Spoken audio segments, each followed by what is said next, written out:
Hello বন্ধুরা, welcome to my channel. তোমরা সবাই কেমন আছো? আশা করি তোমরা সবাই খুব ভালো আছো। এই দেখো আমি চলে এসেছি। আমি জামা কাপড় নিয়ে কি করব বলো, গরম তো পড়ে গেছে, ওই জন্য যত গরমের জামা কাপড়গুলো আছে সব একে একে সার্ফের জলে চুবিয়ে আমি কেচে নিচ্ছি। তো কাচা তো কমপ্লিট হয়ে গেছে। তো যাই হোক, আমি এখন এটা একে একে সমস্ত জামা কাপড়গুলো আমি ধুয়ে নিচ্ছি। ভালো করে না ধুলে হবে না, কারণ সেই তো আবার সেই এই শীতের সময় আবার বের করব।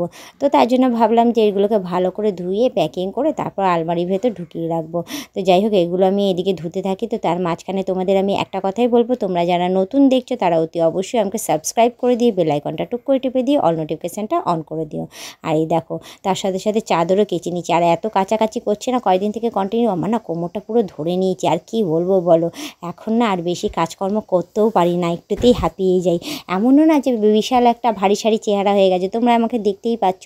তো আগের মতো অত ভারী সারি অত চেহারা নেয়, আস্তে আস্তে কমছে বলো। তো তোমরা কি বলছো? তোমরা কমেন্টে জানিও, ঠিক আছে, যে আমার আগের মতো চেহারাটা কমছে কি না। তো যাই হোক, আমি তো তোমাদের কমেন্ট তো পড়বই সবাই, যে তোমরা কি কমেন্ট করছো না করছো। তার মধ্যে আর একটা কথাও আমি জিজ্ঞাসা করবো যে আমাকে ড্রেস পরে কেমন লাগছে, ভালো লাগছে তো? তোমরাই অনেকবার করে বলেছিলে যে বৌদি তোমাকে ওই পিঙ্ক কালারের নাইটি পরে অনেক দিন ধরে দেখি না, অনেক দিন ধরে তুমি ব্লগ ভিডিও দিচ্ছ না, কি ব্যাপার? পিঙ্ক কালারের নাইটিটা কি হলো, আজ তো আছে তো? তো যাই হোক, আমি তোমাদের ভাবলাম যে কেননা আজকে আমি ব্লগ ভিডিওটাই পিঙ্ক কালারের নাইটিটা পরেই তুলে ধরি। তো এই দেখো, তোমাদের রিকোয়েস্টিং ভিডিওটাই আমি তুলে ধরেছি অনেক করে বলার পরে। তো কী করবো বলো, একটা জিনিস না বারবার ধরে পড়তে আমারও ভালো লাগে না। এবার কি করি বলো তো, কি জিনিস তো আর কিনতে পারছি না, তাই জন্য ভাবলাম ঘুরিয়ে ফিরে এইগুলোই পরে না হয় তোমাদের কাছে দিয়ে। আর দেখতেই পাচ্ছ যে আমার নাইটিগুলোও আমি না আজকে পরিষ্কার করে কেচেছি। কী করবো বলো, মায়া আর ছাড়তে পারছি না। যতই হোক টাকা দিয়ে কেনা জিনিস তো, আর সব সময় তো ফুটানি দেখালেও তো চলে না বলো।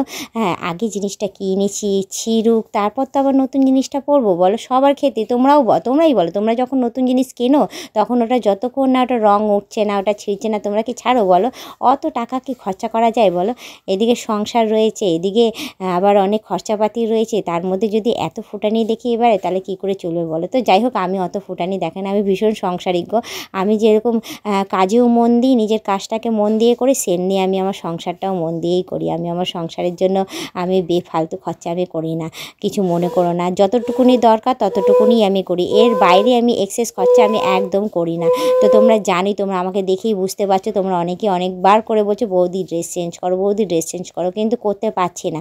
কী বলো তো, হয়তো ইচ্ছা থাকলেও করতে পারছি না, তার মধ্যে কী বলো তো, টাকা পয়সারও খুব ভীষণ দরকার পড়ে। তো যাই হোক, আমি আমার কথা তো তোমাদের সাথে সবসময় শেয়ার করতেই থাকি, এখনও না হয় করছি। তো তার মাঝখানে তোমাদের আরেকটা কথা আমি জিজ্ঞাসা করতে ভুলে গেছি গো, একদমই খেয়ালই ছিল না। তো তোমরা সবাই গরমে কেমন আছো? ভালো আছো তো? সুস্থ সবল থেকো, ভালো থেকো, নিজের শরীরের যত্ন নিও। আর বেশি বেশি করে বলবো, গরম পড়ে গেছে, স্নান করো, ঠিক আছে? স্নান করে শরীরটা ফিট রেখো।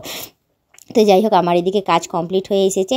সমস্ত জামা কাপড়গুলো আমি নিগড়ে একটা গামলার মধ্যে রেখে দিচ্ছি, কারণ ওটা তারপরে আবার তুলে নিয়ে চলে যাবো ছাদে, গিয়ে একে একে সমস্তটা আমি মেলে শুকিয়ে নেবো। কারণ এখন যা রোদ উঠেছে, এখন সঙ্গে সঙ্গে কাচলেই সমস্ত জামা কাপড়গুলো একদম নিমেষের মধ্যেই শুকিয়ে একদম উঠে যায়। তো যাই হোক, আমারই ভালো হয়েছে, সঙ্গে সঙ্গে কাচবো আর মেলবো, শুকিয়ে যাবে।